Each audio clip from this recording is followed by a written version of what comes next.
Excuse me sir, আপনার একটা চিঠি আসছিল। আমার থ্যাংক ইউ। ওয়েলকাম।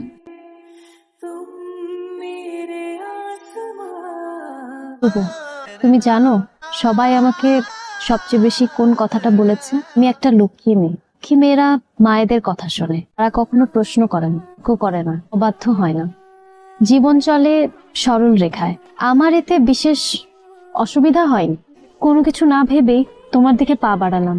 তোমাকে ভালো লাগতো কেন জানি। আমার রুটিন মাফিক জীবনের ছুটির ঘন্টা ছিলে তুমি। তোমার কণ্ঠস্বর ছিল আমার জীবনী শক্তি। তোমার একটা ঝলক আমার সারা দিনের সুখের খোরাক। কিন্তু ওই যে সুখ চিরস্থায়ী নয়। আমি পারতাম পালিয়ে যেতে, আমার নিজের ইচ্ছাকে প্রাধান্য দিয়ে তোমাকে বেছে নিতে, আমাদের সুখ বেছে নিতে। তবে জন্ম থেকে যার পায়ে বেড়ি পড়ানো থাকে সে হয়তো কিছু সময় চারণ করতে পারে, তবে দিন শেষে তাকে ফিরে যেতে হয় নীড়ে। আমি পারিনি আমার মায়ের অবাধ্য হতে।